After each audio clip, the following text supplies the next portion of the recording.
Welcome back to High Cheese. Mets news, baseball news. We're back. The Mets season is going, baby. We're rolling. Second in the NL East, 14-9 on the year. Lots of stuff happening. Lots of people who have shown up. Lots of people who haven't. Lots of fun stuff to get into. Pete Alonso, 5'9". It's gonna happen. He's gonna hit 79, dude. Let's talk about it.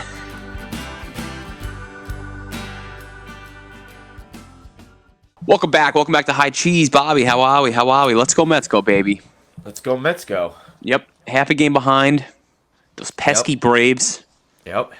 It's been a fun season so far. Hey, we're almost a month in. Where the fuck is Justin Verlander, dude? I thought it was just his armpit, and my man downplayed this shit. Armpit my fucking ass, dude. I'll be there in a couple days. Dude. And he's got a rehab start before he even comes back. So it's... Yeah. I get it's a process, and I'm still a faithful, hopeful Met fan, and I can't wait for you to be ready, Justin. But I just thought this was a small thing. I thought this was like push a start or two back, not hey, we're a month into the baseball season, and Justin still hasn't pitched. Yeah, but that's not the. Wait, what are you going to say? Starting pitching, yeah.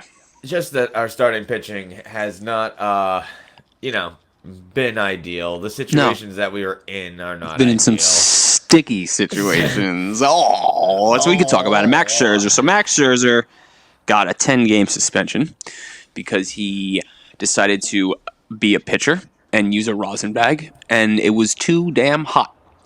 and apparently that's the recipe for cheating. Too sweaty. So Max Scherzer got tossed for using sticky substance. The umpire claimed it's a weird situation where he made him change his glove, right? And then he came back with a different.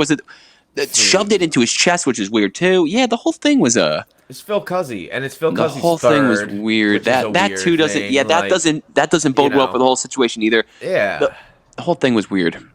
Agreed. And it's just a bummer because we need a fucking anchor right now. Someone. But you know who we got as an anchor? Joey fucking Lucchesi, dude. Right. My God, Joey Fuego.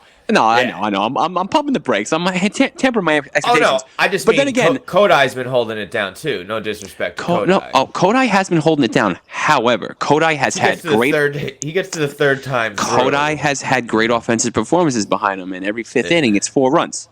It's like the luckily every time. Yeah, luckily every time we've had 8 runs behind him. Yeah, literally the antithesis. Yeah, getting offense. Yeah. But the great West Coast trip in general. If you coming home 7-3 with 2 losses to the Giants when we should have come home 9-1. You know what I mean? Like it's one of those things where I mean you don't assume you're going to win, but because every team's professional and they're the best of the best. But still, I thought we were going to do well against those Giants. I didn't think we were going to split. That's for sure. No. So starting pitching right now is the. Yeah, but like you were saying, though, back to Lucchesi, we do have to give him his props. Dude. What was it, his first start Joey Fuego. 2 years. Damn near 2 years. Days. Yeah. Amazing for him. Amazing for the team. We needed that. We needed first starting pitcher to get to the 7th inning this year of the Mets. Ooh.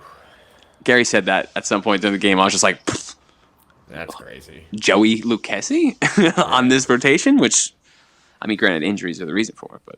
Did you see that little thing where normally he doesn't ask his family or his parents to come to the game when he pitches, but he was just I wanted him there, and then it was just like this whole post game. He seemed like he was just it seemed very cool because he was he just kept bringing up how he's just I don't know how long I'm gonna be able to do this. This is fun for me to still be a professional baseball player, and it seems like that's the type of mindset that makes you have a Cy Young season, Joey Lucchesi. Sure. Cy Lucchesi's on the table. So we're getting the Cy Young and Lucchesi. Pete Alonso's hitting how many? You said 78 home runs? 79 now. 79? Perfect. No, that's just what he's on track for. I'm sticking with 5'9".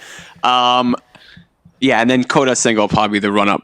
I mean, run-up is so aggressive already because he's lined up a lot of runs, so he's got to turn it around. That man's ERA is going to have to, ghost He's still been his ghost fork's been looking nasty though. Let me tell you, if you guys been watching Coda Senga live, he's been looking great. His biggest problem is his pitches look good. The third time around, he just needs to mix things up and change locations. I think it'll come. Play a little bit more mind games, and I agree. He goes, "I'm not dominating like I want to be," kind of thing. And and there are pitches where it looks like he is that, but in the stretch of his long starts, he's not. And it's good that he knows it and realizes it and points it out. But I can't imagine playing baseball. A whole different totally country, different ball, different 100%. everything. Slope of the mound. It's a lot. Everything. It's a Yeah. lot. So, we give guys breaks coming from a different city in America. Right. You know what I mean? Like, oh, he came from Cleveland, so New York is gonna be a lot tougher. Yeah, right. Like, we could give this guy a bigger break. He came from Japan.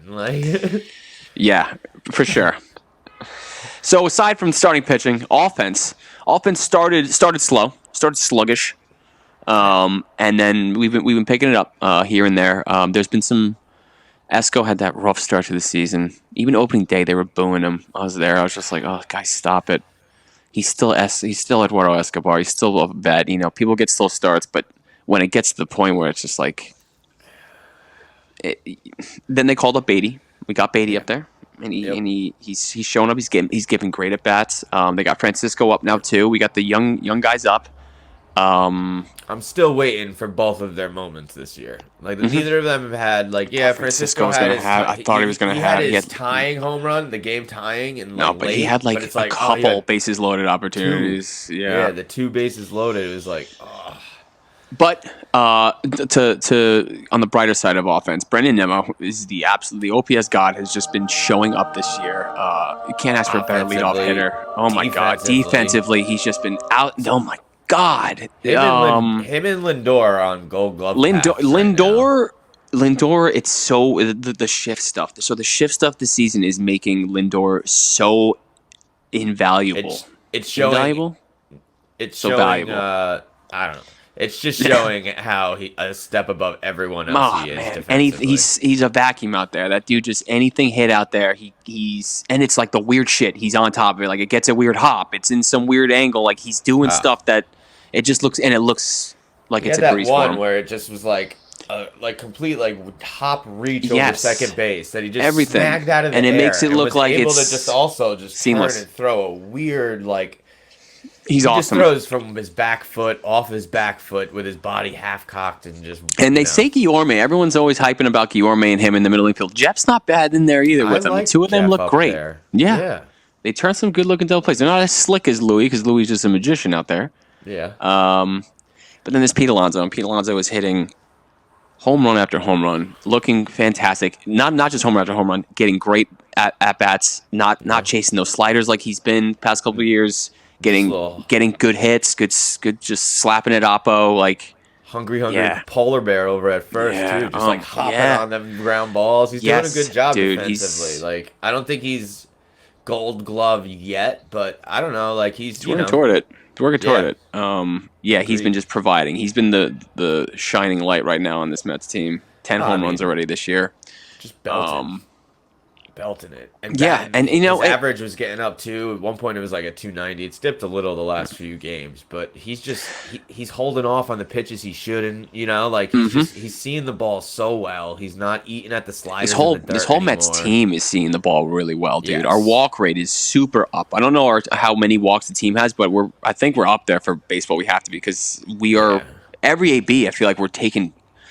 There's no Javi Baez swings here. We're not hacking. It's all smart. It's all smart baseball, baby. Yeah. And again, we're sitting here, Mets fans complaining about baseball. It's like we're 14-9, dude. We're half a game back from first in our division. Oh, we're baseball good. We're now. We're cruising, dude. We haven't even gotten a start from Justin yet. No. We're missing a couple starts from Scherzer. You know what I mean? And we're still rolling. Quintana's injured. You know what I mean? Coda still hasn't found his stride in theory. You know what I mean? He could get even better than he's been. McGill and Peterson got to figure it out. I'll tell you, I kind of shift on pitching too. I just want to point out and shout out. Robertson stepped in without Diaz and has been and different scenarios, different innings showing up. Throwing in the 8th, going in the 9th, he has been whatever he gassed to. Best pickup of the year, dude. Yeah. Best pickup of the year so far. Because Ottavino's been solid, but we knew Ottavino was going to be Ottavino. But Robertson really just I've been impressed. Especially losing Diaz, that hurt, and Robertson has filled. I'm not saying he's filled the hole that Diaz left, but he's doing a damn good job of keeping that afloat at the back end. 100%, yeah. Otto with this Nixon 6, dude. I was just like, let's go. Love that. The bullpen has been hiccups here and there. Drew Smith isn't pitching to the best that he can. But again, everyone's showing up when they need to. Like Drew Smith had big clutch against the Dodgers, right? Like everyone's showing up when they need to. Jacobonis had that really nice lawn relief. Yeah. Starling Marte's not going to steal 100 bases, but he's definitely on track for like 68, 69. So let's go. Let's go. Let's go. You work at ESPN. How you got front row seat awesome. to? I have to ask, what was that like? You got front row seat to Sunday Night Baseball with some Mets. It was very cool, man. I was throwing up all different types of cameras up there, and that's cool. There was 25 different Pats and everything, so I had like my 2 monitors. So you're just watching whatever raw feed you want of the game. Well, on the right one, I had the camera from pretty much behind home plate, which is just showing and tracking and following wherever the ball's going. So like that one's everyone. And then in the one directly in front of me, I had up just the ump cam, whole game ump cam. Ump cam, oh my god! And you had literally just a live feed of the ump cam the entire game. All of a sudden, we're in like the 4th inning, and the Mets are up. And all of a sudden I hear, sit. That a boy, Marte. That a boy. I'm like, channel 6. And I was like, where's that coming from? Yeah. So I turn it up more. I'm like, that's Brandon Nimmo. The microphone that they take to air is just like chilling on that channel. So now I'm just sitting there watching the ump cam, which is a hot mic of Brandon Nimmo in the dugout. God, just like, that a boy. And then like awesome. Marte scores. And it's just, you hear him like give him dabs and be like, that a boy, Marte. That is so awesome. It was just like, I wish that could be an experience. For right? Broadcast need to give those options because that sounds so awesome. I had no one talking. It was just me and the ump cam and Brandon Nimmo's voice. And it was just cool. Yeah. They don't use the ump cam anywhere near enough. Anywhere near enough. No, they like I said, that sounds sick, though. I pulled that up. I sat on that. I was just like, I wouldn't watch anything else. Yeah. I was like, that's high. That sounds awesome.